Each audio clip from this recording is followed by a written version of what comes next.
If you clicked on this video, I assume you are interested in Minecraft, beta 1.8 more exactly. Well, if that's the case, you got to the right video, because here you will find out everything about this update. Additions, changes, removals and other small versions. Now sit back, enjoy the episode and take some notes if needed.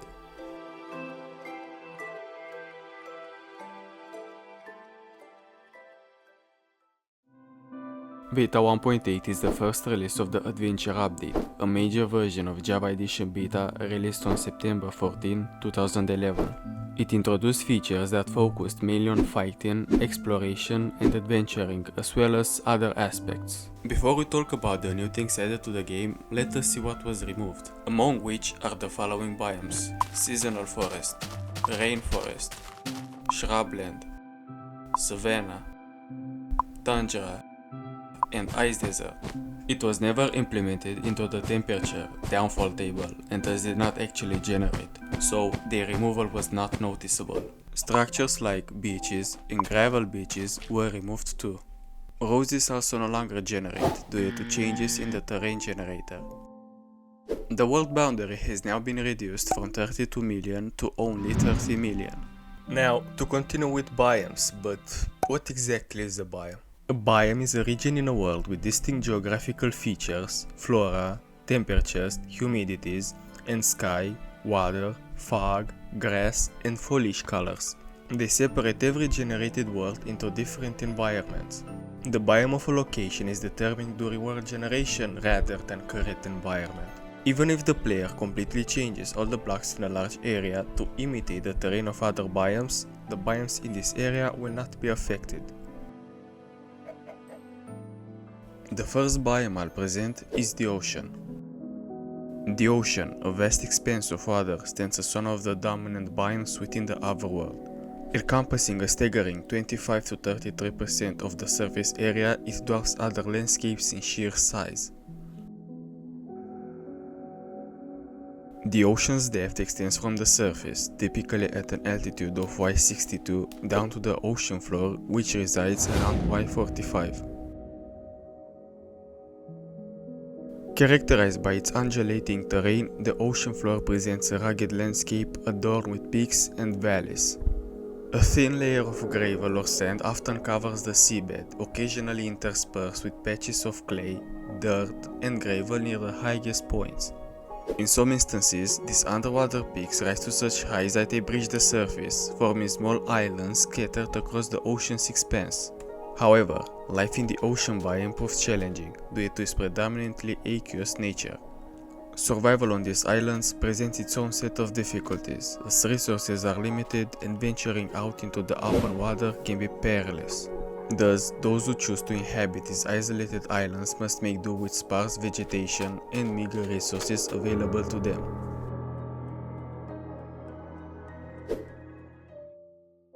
Plains, characterized by vast expanses of flat grasslands, stands as one of the earliest biomes introduced to the game. Their wide prevalence often sees them bordering dense forests. These biomes are abundant and expansive, with many grass blocks adorned in vibrant green hues. Despite their serene appearance, survival in plains can present challenges due to the biome's relative sparseness. However, the discovery of villages can offer a temporary respite for weary travelers. The abundance of grass can pose challenges for those seeking to construct shelters or engage in combat. Deserts sprawl as expansive, arid biomes primarily composed of sand. Beneath the surface lies a bedrock of sandstone, adding to the biome's rugged terrain. Deserts often form in regions with high erosion rates, resulting in flat landscapes interspersed with occasional hills. Unlike other biomes, deserts can emerge regardless of humidity values. Despite their barren appearance, deserts host hardy vegetation, such as cacti and dead bushes. Lava ponds may still generate, water too if the altitude dips low enough. Sugar canes may generate along it. While deserts may seem inhospitable, they have villages that offer shelter and loot to weary travelers. However, survival in these harsh landscapes remains challenging, as deserts lack essential resources such as wood, which can only be obtained from mineshafts. Deserts pose additional dangers as they are inhabited primarily by hostile mobs. Extreme hills replace the old mountains. They are gentle rolling slopes on which the usual biome terrain generates, with some sharper cliffs here and there.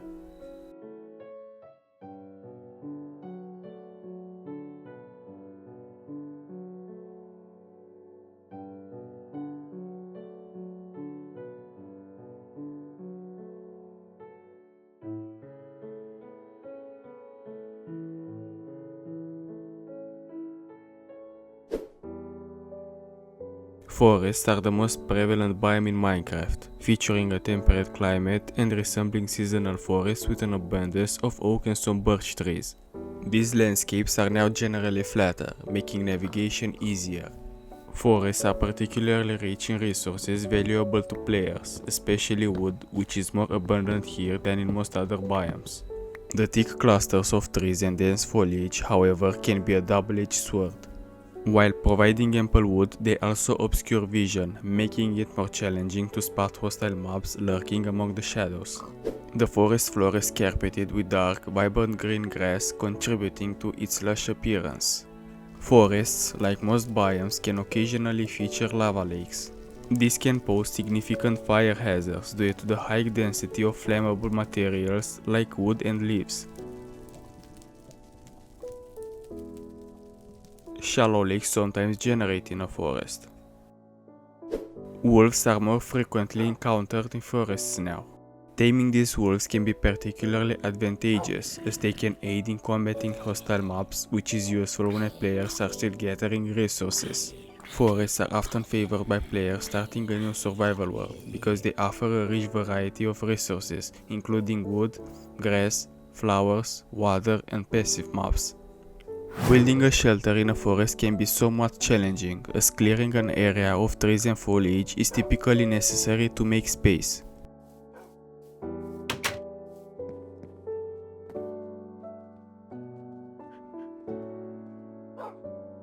The Taiga biome is a grassland area characterized by its dense forest of ferns and spruce trees.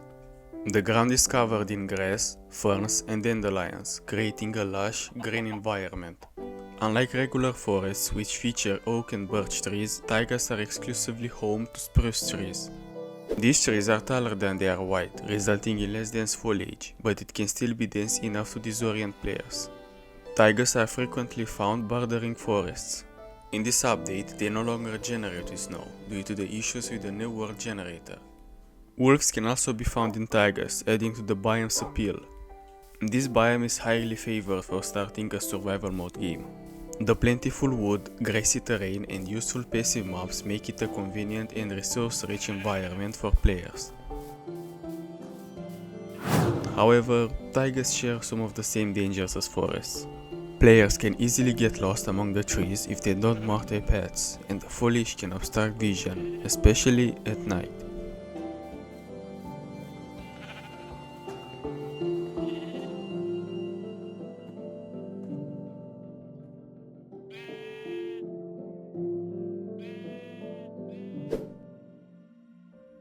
A river biome is a common and versatile feature in Minecraft.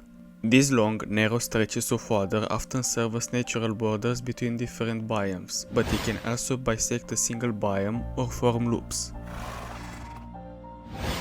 Rivers typically lead to oceans, although they can sometimes end abruptly or form isolated lakes with small islands.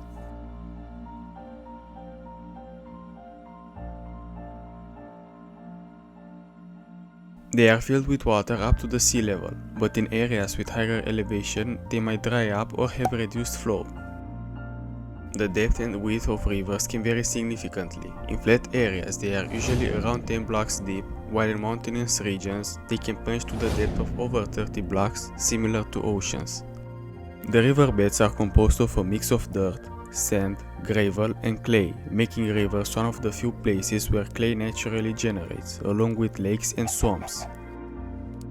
Sugarcane can occasionally be found growing along the riverbanks, and squid often spawn in the water. While passive mobs don't spawn directly within the river biome, they frequently wander into these areas from the adjacent biomes where they naturally appear.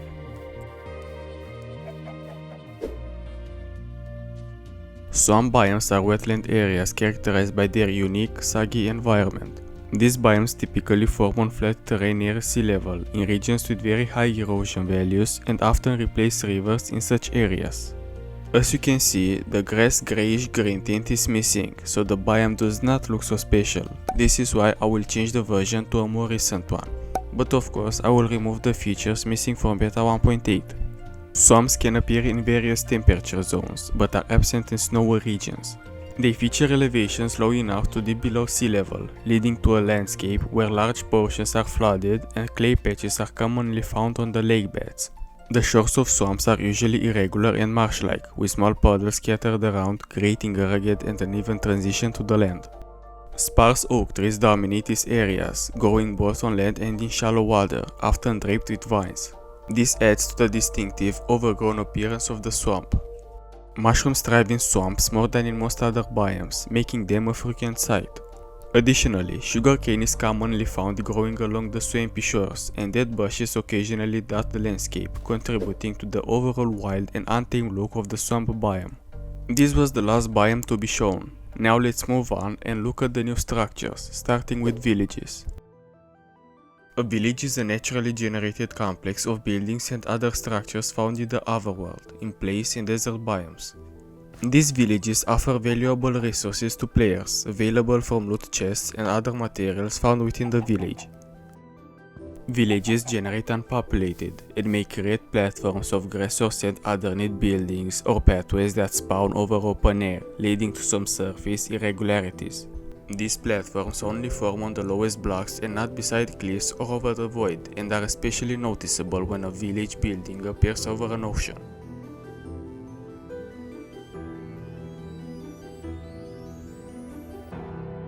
Farms within villages may generate with a few blocks of open space above them if they spawn inside a hill. The composition of a village can vary, with a different number and types of buildings in each village. Not every village will have all building types, except for the meeting point, which is unique and systematically included. The number of structures of lamp posts and decorative elements, such as melon patches, pumpkin patches, farms, and snow or ice patches, is unrestricted and fills in space where other buildings cannot be placed. Village paths, made of dirt, connect the buildings and often extend beyond them. These paths generate at the existing terrain level, sometimes going up steep hills or down ravines, without regard of traversability. Paths do not go below sea level and only replace grass blocks with air above, water, lava, sand, and sandstone, ignoring other blocks. Trees and other decorative structures can sometimes obstruct paths. Originally, villages were intended to be populated with pigmen.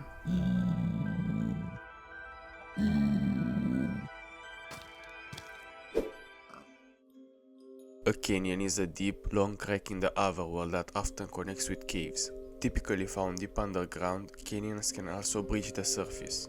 They range from 85 to 127 blocks in length, are usually less than 15 blocks wide, and have depths between 27 and 62 blocks. When a canyon extends down to bedrock, lava generates at the bottom, often leading to the formation of obsidian as water flows into the lava.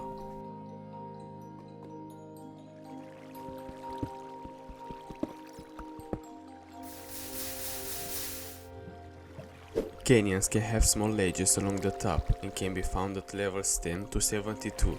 Occasionally, they appear on the world's surface, forming permanent cracks.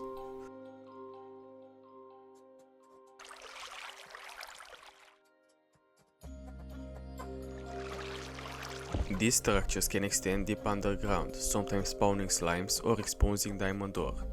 Canyons often connect to caves, dungeons, and abandoned mineshafts.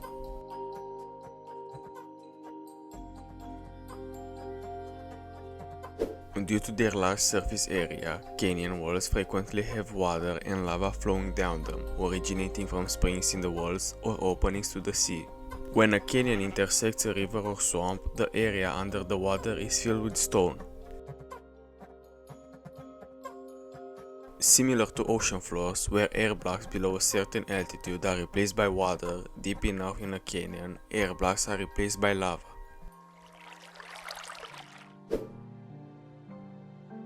Mineshafts are generated structures found primarily underground in the overworld. They consist of interlinked 3x3 tunnels with incomplete rail lines running through them and are the only structures where cave spider spawners can be found. Mineshafts generate underground in any biome and form before chunk features, such as ores. Multiple mineshafts can appear near each other, creating larger complexes.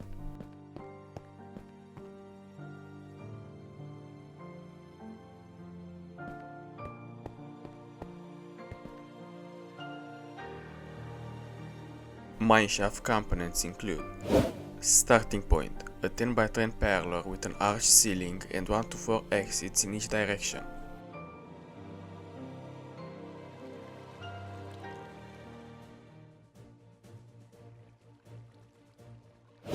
Corridors, 3x3 tunnels and junctions supported by planks and fences.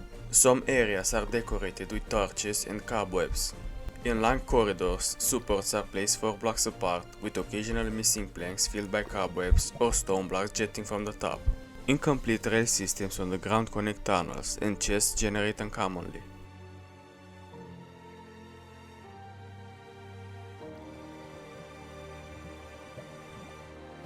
Crossings, dual floor 5x5 intersections supported by wooden columns.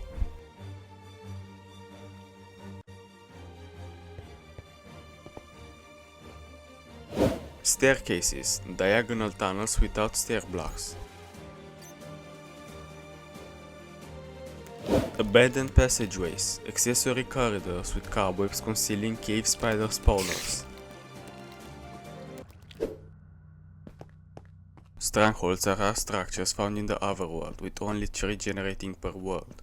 They can appear at any Y level, mostly underground, and they tend to favor biomes above sea level, although they can generate underwater if necessary. Strongholds may even cut to bedrock when they generate. While exploring underground, you might encounter them. However, be aware that parts of the stronghold can be overwritten by caves, mineshafts, and other structures. Interestingly, canyons don't override strongholds. Sometimes you might even find the stronghold exposed by them.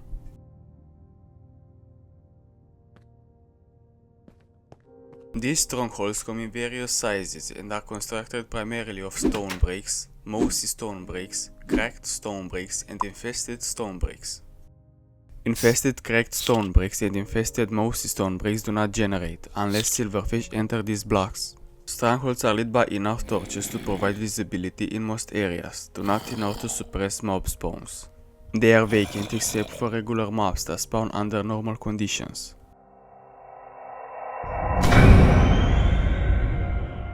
Strongholds feature various types of main rooms. Each room has an entrance, which is either a plain 3x3 opening, a wall with a wooden door, or a 3x3 opening with a gate of iron bars along the top and sides. These rooms may have access to other parts of the stronghold, or dead exits in the stone. Additional passages between rooms may exist if the stronghold intersects with other structures.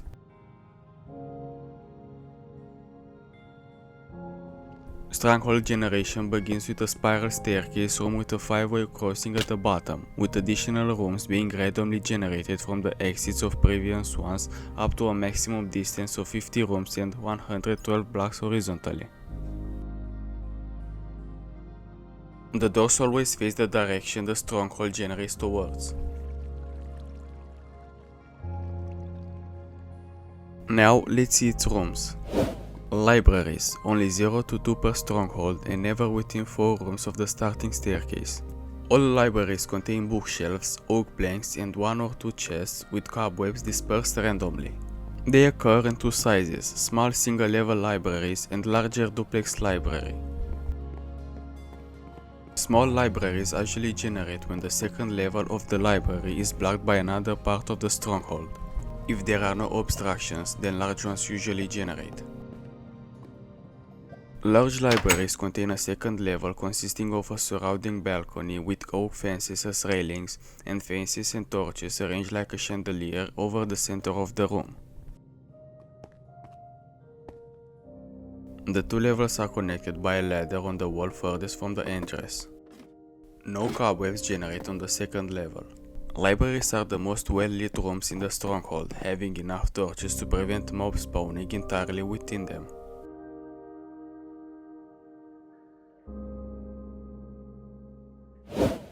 Large room, a room with 3 exits for counting the entrance. The center of it may have various decorations. There are 0 to 6 rooms per stronghold. Empty room, which has no decoration. Stone pillar room, has a stone brick and stone slab pillar with torches on it. Fountain room, contains a fountain in the center, which consists of a stone brick ring and pillar with a water source block on top of it. Store room, a dual level room, each 2 blocks high, with a cobblestone center structure joining the two. A lone torch is housed within the structure. A ladder runs up the sidewall for access to the second floor, which is a chamber made of oak planks containing a loot chest. 5-way crossing has up to 5 exits, 6 counting the entrance. 1 across from the entrance down a short stairway made of smooth stone slabs and stone brick blocks. 1 each to the left and right of the entrance. 1 on the left side of the upper level reached by a short stairway, and 1 on the right side across a bridge of over the downward stair. Empty prison cells, a corridor with 1 wall partially made of iron bars and with 2 iron doors in an open position with no buttons, 0 to 5 rooms per stronghold.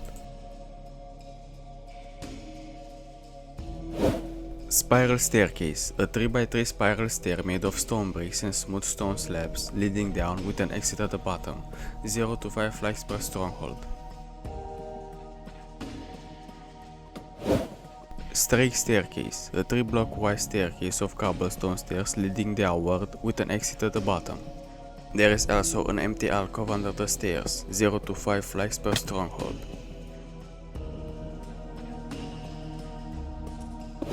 Corridor, a bare corridor with up to 3 exits, 1 straight ahead and optional exits to the left and right. Corridor altars, a corridor with a small altar made of stone brick slabs, 0 to 4 corridors per stronghold.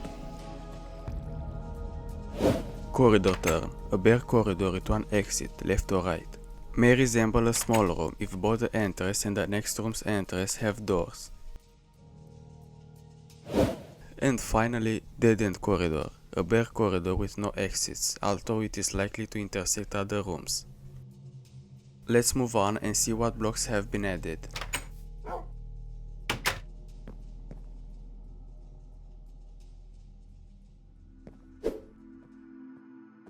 These are the stone bricks, and 2 of its variants. Only the stone bricks can be crafted. The different bricks are all called stone bricks in game. You'll find them scattered throughout strongholds, making up the bulk of the walls, ceilings and floors. Stone bricks can be mined using any pickaxe, without it you won't get anything. Until pre-release 2, cracked and most variants dropped us only stone bricks. As they offer no real advantage over stone or cobblestone, their main use is for decoration. All types of stone bricks can be placed under node blocks to produce bass drum sounds. Did you know Notch showed interest in adding stone bricks with multiple colors? These are brick stairs and these are stone brick stairs.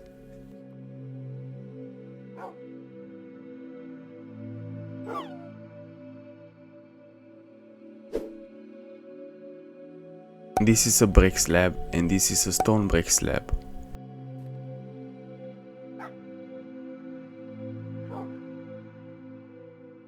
Smooth stone slabs and stone brick slabs generate naturally in strongholds. Did you know that dirt slabs were the first invented? Unfortunately, they weren't added. These are infested blocks. Well, they look like normal stone type blocks, but that's just a disguise. They currently lack an in-game name, so they are commonly referred to as Block 97 due to their numeral ID. You won't find them in the creative inventory, and you can't grab them as items. You might stumble upon infested stone bricks in strongholds instead of the regular ones. They can also appear as blobs in the otherworld. When you break them with a pickaxe, it's more time consuming as breaking the regular stones. Let's take a look again. Be careful, because when you break one, a silverfish might pop out unless you're playing on peaceful mode.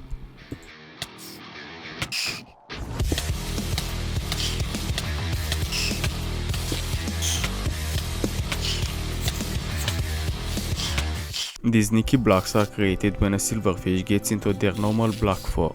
They try to show up around 14 times per chunk in ore features of varying sizes, from altitude 0 to 64. Node blocks placed on infested blocks make harp sounds, while those on regular stone, cobblestone, or stone bricks make bass drum sounds. A mushroom block is a solid block that makes up a huge mushroom, which consists of a mushroom stem and brown mushroom blocks or red mushroom blocks, depending on the color of the huge mushroom. Only capped blocks drop mushroom items.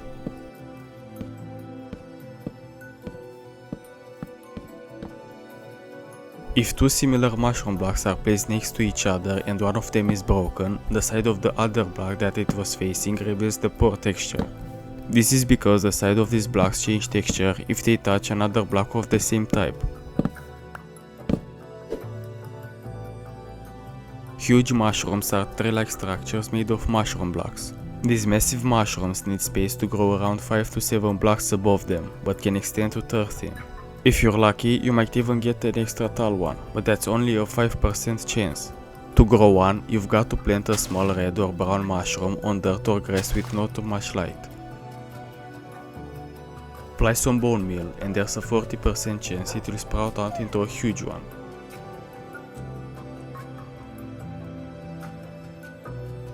Here you can see there's a difference in height of the two huge mushrooms.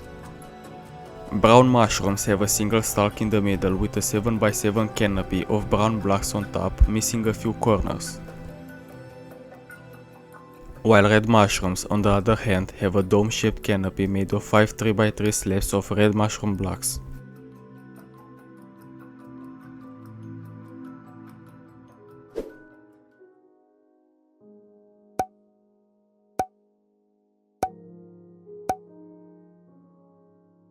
Melon seeds sprout into small stems when planted on farmland. To thrive, melon stems need a light level of at least 9. These start off green and grow upward, eventually turning yellow once fully grown.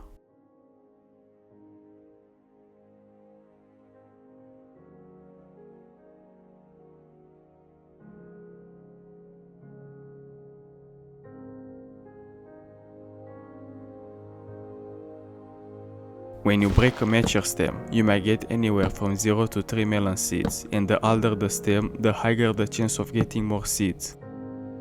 If you're thinking about using bone meal, it will only speed up the stem's growth, not the melon production itself. Melons take their sweet time to grow, roughly 10 to 30 minutes. Once the stem reaches maturity, it tries to pop out a melon nearby.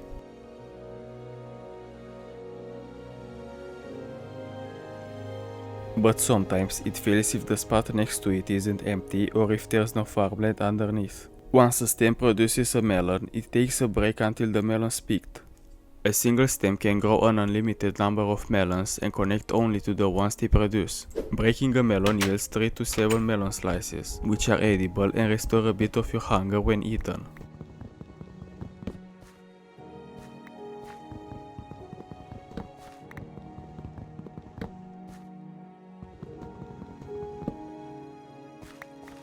Two hunger and 1.2 hunger saturation.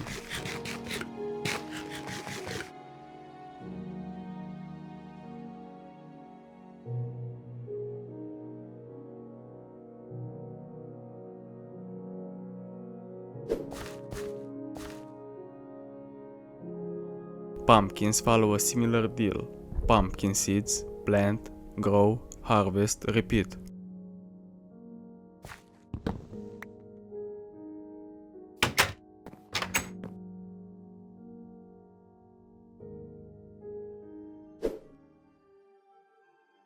Vines are leafy, non-solid blocks commonly found hanging around on oak trees, especially in swamps.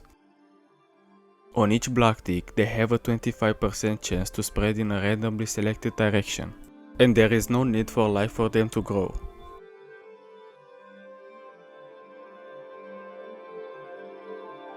Now, if you want to gather some vines, you'll need some shears. They're the only tool that can clip these vines off the tree without destroying them.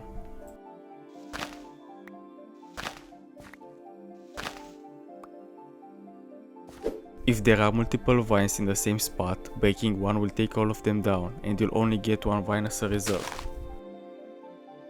You may think these vines are climbable, but they actually aren't. This feature was added later in the game.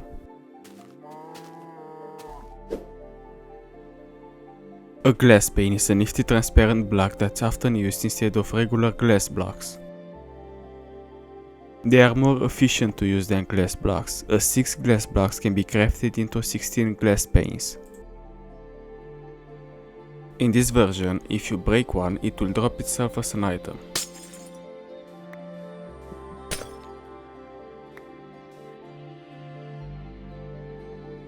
You can spot these panes naturally gracing the windows of village buildings. They are quite space savers too. When placed without any blocks nearby, they have this plus shape. But throw in some neighboring blocks and they transform into different shapes, depending on what's around them.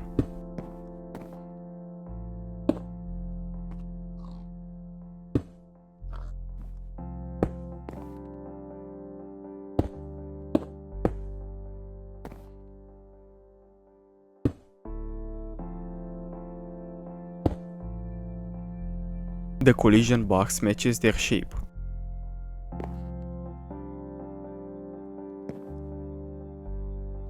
Glass panes are always vertical. For horizontal glass surfaces, you'll need glass blocks. Iron bars are blocks that serve a similar purpose to glass panes, but are made of iron instead of glass.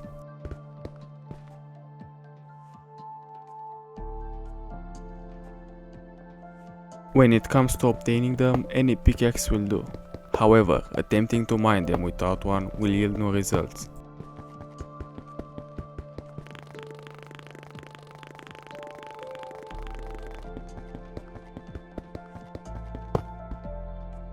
You can often find iron bars in certain sections of Stronghold. Placing them works much like setting up fences or glass panes. As with glass panes and fences, iron bars can be used to create narrow slits when placed between a door and a solid block. Mobs can see and attack through these gaps.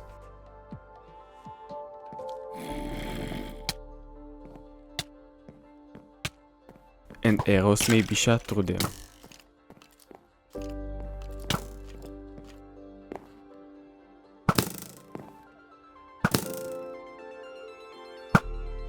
But you cannot do the bars themselves though.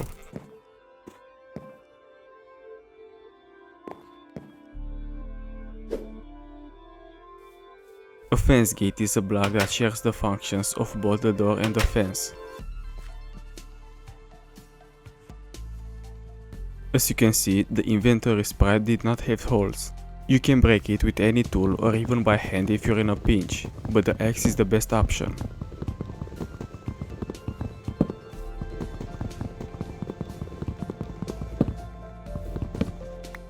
They serve as handy barriers that you can open and close as needed. When you open it manually, it always swings away from you.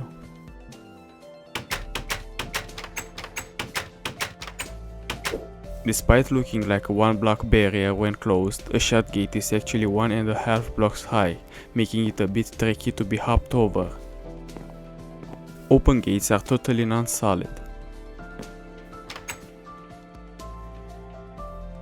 That means multiple open fence gates next to each other can be passed through as if the entire space is open. Hostile mobs can be fooled, treating them as solid obstacles unless they've already spotted you.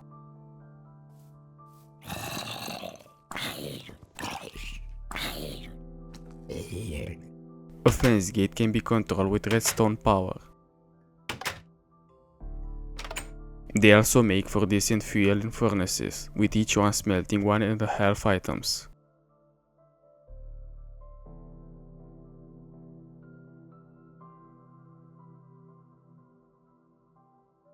Placing them under node blocks produces best sounds.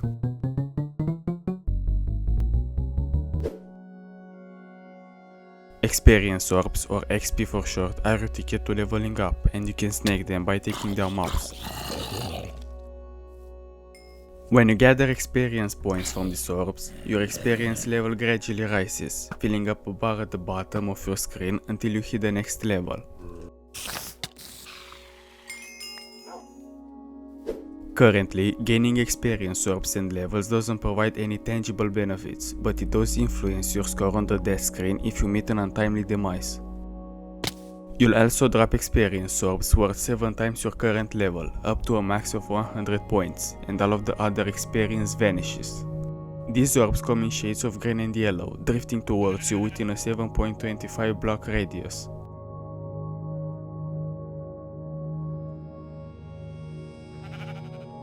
They even speed up as they draw near.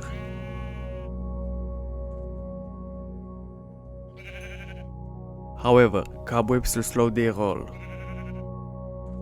while running water can whisk them away from you.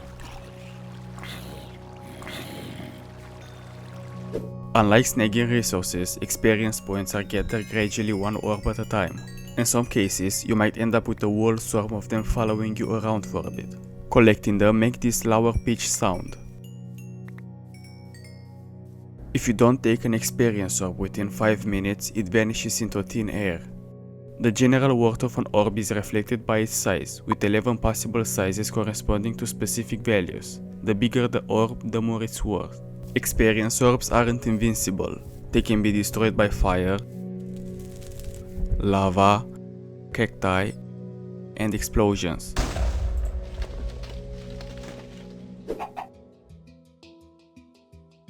Upon death, a chicken drops one raw chicken, usually along with a feather.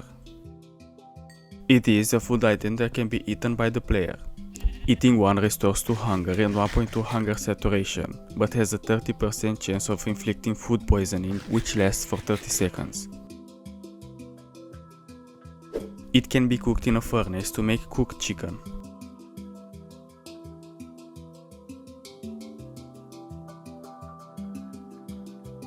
When a chicken dies while on fire, it drops one cooked chicken. Eating one restores 6 hunger and 7.2 hunger saturation.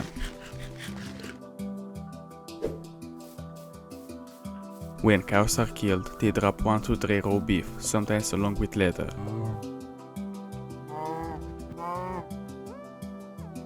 It is a food item that can be eaten by the player. Eating one restores 3 hunger and 1.8 hunger saturation. Raw beef can be cooked in a furnace to make steak.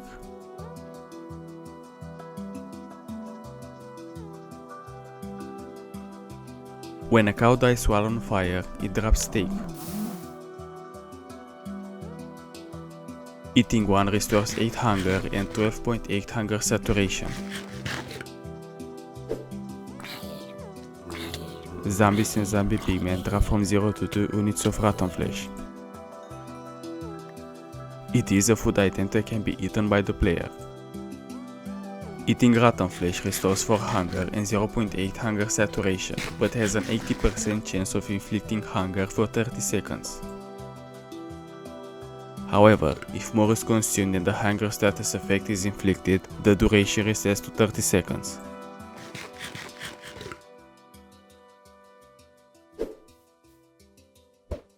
An ender pearl is an item that can be thrown and teleports the thrower to where it lands. But in this update, it sadly has no use, but can stack up to 64.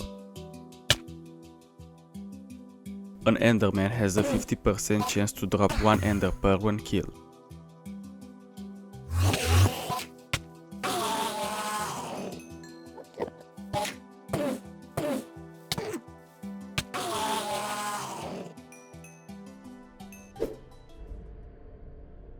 Cave spiders are a smaller breed of spider that can inflict poison with their attacks. These little arachnids exclusively spawn from monster spawners lurking in the dark corridors of mineshafts, usually surrounded by cobwebs. When you manage to defeat one, you get 0 to 2 string and 5 XP as a reward.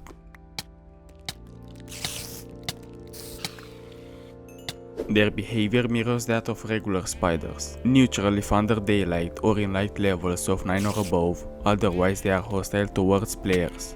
Once they become hostile, light does not affect them.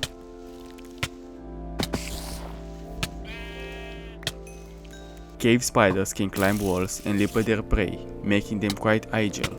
They are also resistant to cobwebs, however they have some distinctions from regular spiders, like fitting to a space that is 1 block wide and 1/2 block tall. On easy difficulty, they do not inflict poison upon attacking, and as you can see, their attack deals 2 damage. On a normal difficulty, the poison lasts for 7 seconds and causes 6 damage. On hard difficulty, it lasts for 15 seconds and causes 12 damage.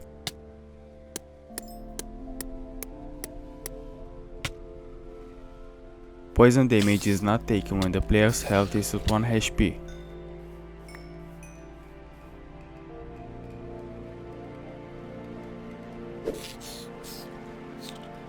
Silverfish are small, hostile mobs found in strongholds. These creatures spawn from broken infested blocks found in strongholds.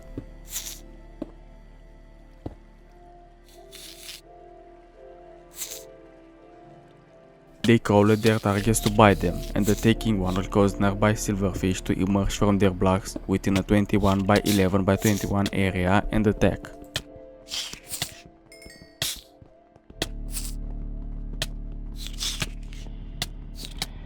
You can stop more silverfish from appearing by killing them in one shot.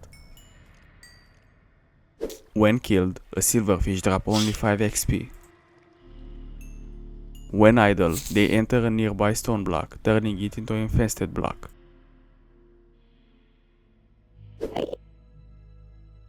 Endermen have purple eyes and emit portal particles.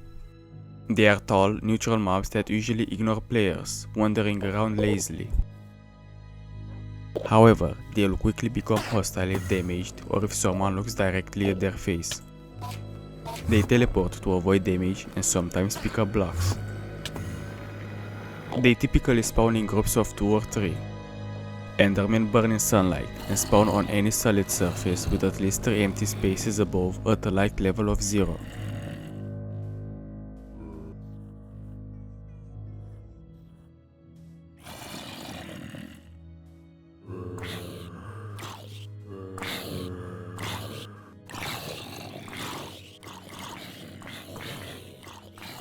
When killed, Endermen drop 0 to 1 Ender Pearls, 5 XP, and any block they were holding.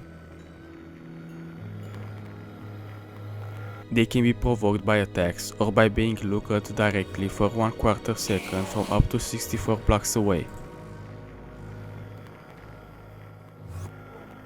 When provoked, Endermen open their mouths, shake angrily, and use placeholder zombie sounds.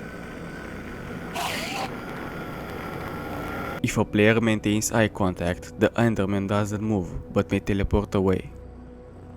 Once eye contact is broken, the Enderman runs to attack from behind unless interrupted by another player or mob. Endermen are not provoked if viewed through a transparent block or while wearing a carved pumpkin. They also don't get angry when seen through iron bars. They can be harmed by melee attacks, fire, or rain and will teleport away when damaged until they find a safe location. Endermen can step up 1 full block without jumping and prevent players from sleeping in beds if nearby. They might teleport onto a bed and push the player off, waking them up. They play a sound at their teleportation destination. Each teleportation attempt chooses a random destination within 32 blocks along each axis, requiring at least 3 non-solid blocks above the destination. Endermen have a unique ability to pick up, carry, and place certain blocks unlike any other mob. They pick up blocks silently within a 4x3x4 region around them and cannot pick up blocks in completely flat areas. They don't despawn while holding a block and can place blocks on bedrock or entities. While carrying a block, they sometimes place it silently if the target location is air with a non-air block beneath. This is the first look at the Enderman. Notch posted an image with it on his Google Plus account. In pre-release, the mob was officially introduced, having green eyes and emitting black smoke. In pre-release 2, the eyes became purple and emitted portal particles instead. Combat features were added, like hold to charge bows and critical hit. Damage in accordance with the charging time.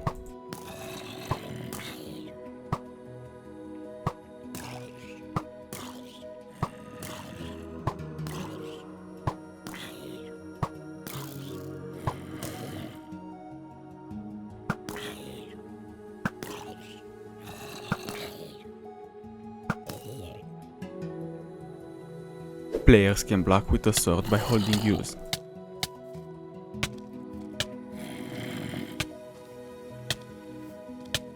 Flying is available only in creative mode. Pressing jump twice toggles flying. Sprinting is a new way to travel, activated by double tapping forward. It gives the player a boost in speed. The player can now jump 4 blocks horizontally while sprinting. While stairs cancel the player sprinting, slabs allow a player to continue sprinting. New food system, the hunger bar. Most food items can now be stacked up to 64. There is now a food meter. Food no longer heals directly, but indirectly. If the food meter is above 90%, heals 1 HP every 4 seconds.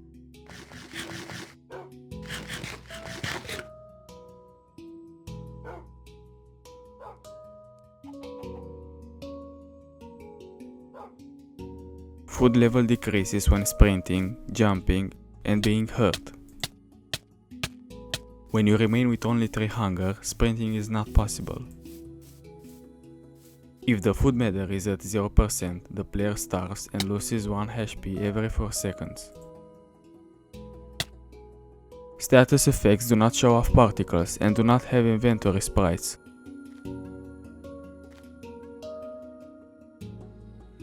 Some status effects are regeneration, which increases health slowly, obtained after eating a golden apple. Hunger, which decreases the hunger bar, obtained after eating a rotten flesh or a raw chicken. Poison, which hurts the player, obtained when being hurt by a cave spider.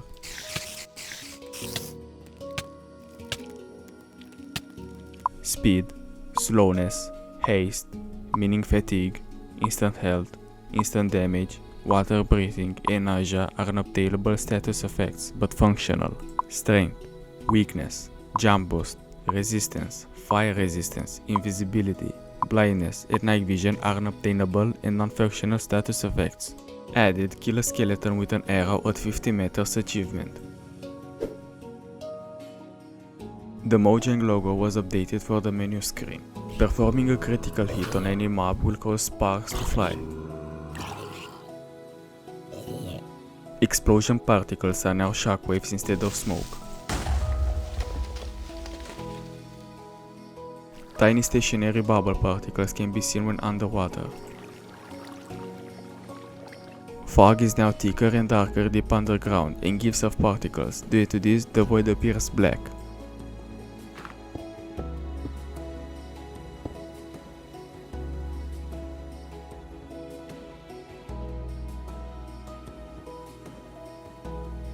New splash is added.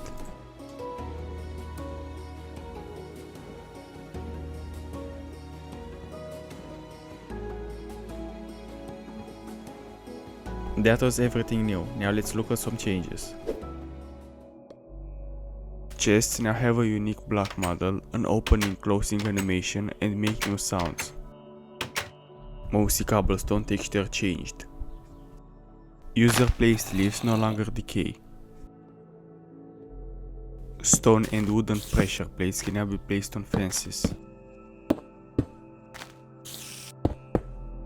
The torch model is now rotated slightly instead of skewed when placed on walls.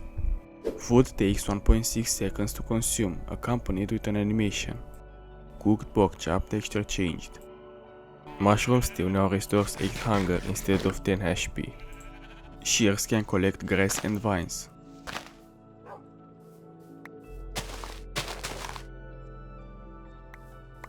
Animals no longer despawn, which makes it possible to capture them. Arrows that hit a mob visually stick into the mob rather than just disappear. Passive mobs will randomly flee if attacked by the player or other mobs. Remove the monster as an entity, its AI is the only thing that remains. Pig's model changed, the snout now protrudes from the head. Chicken changed bounding box height from 0.4 to 0.7 blocks. Skeleton drops arrows and bones as normal drop. They fire arrows slightly slower to be consistent with the change of the bow and with more force. Now hold full-size bows. Creative mode can now be accessed using the Create New World screen and no longer requires a code modification to access. Some code has been rewritten. New Creative Inventory GUI looks similar to Survival Inventory with drag and drop interface. Some non-block items are now available in the inventory. Grass is now available in the inventory too. The player can drag items and blocks outside of the GUI to spawn them in dropped item entity form. Previously, it was not possible to do these things in creative, but now is. Kill or damage mobs and players who are in survival mode, break bedrock, and take damage via falling out of the world.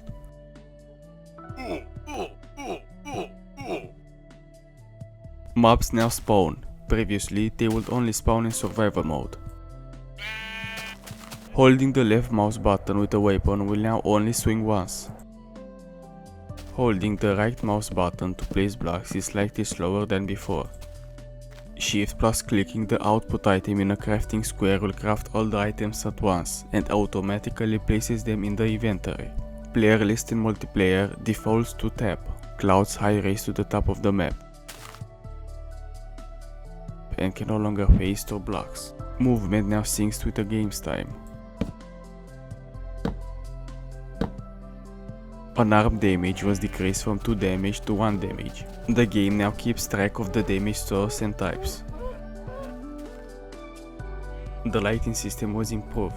Daylight cycle no longer requires chunk updates and is a smooth transition. Clouds change color during sunrise and sunset to match the sky color. The lighting on a block is given a tint based on the most prominent source of light. Blue from moonlight. Total darkness gives the same black tint, sunlight gives the same white tint. Reddish from artificial light sources, artificial light now gives a very subtle flicker. Farming was changed to be less volatile. Armor bar moved above the hearts due to the hunger bar. The multiplayer join screen has been improved, mainly with a server list. Rain and snow now render faster. Debug screen, maps no longer visibly labeled with their entity ID. The world's numeric seed is displayed in a field below player's position. Changing fog by hotkey now requires debug view to be open in addition to pressing F. The version tag appears in game again. The game's coding now allows for mods to more easily change the map height. The main menu's background is now an animated scene. The menu panorama uses the seed shown on the screen in beta 1.7.3 at the following coordinates. The version tag is now displayed on the bottom left rather than the top left. New sliders for field of view and brightness.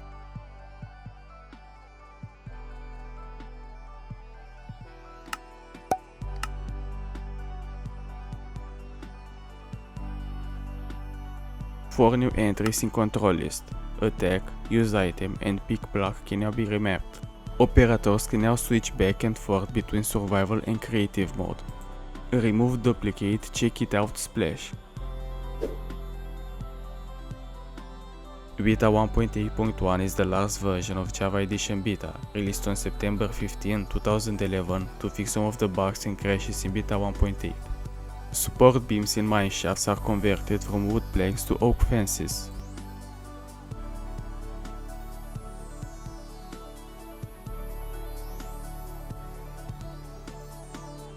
And that was about it with the video. If you liked it, don't forget to press the like and subscribe button to help grow the channel and improve the videos. And on the channel you can see absolutely the entire evolution of the game, since Minecraft looked like this. Trust me, you will like it. Well, have a good day and see you again with the next video.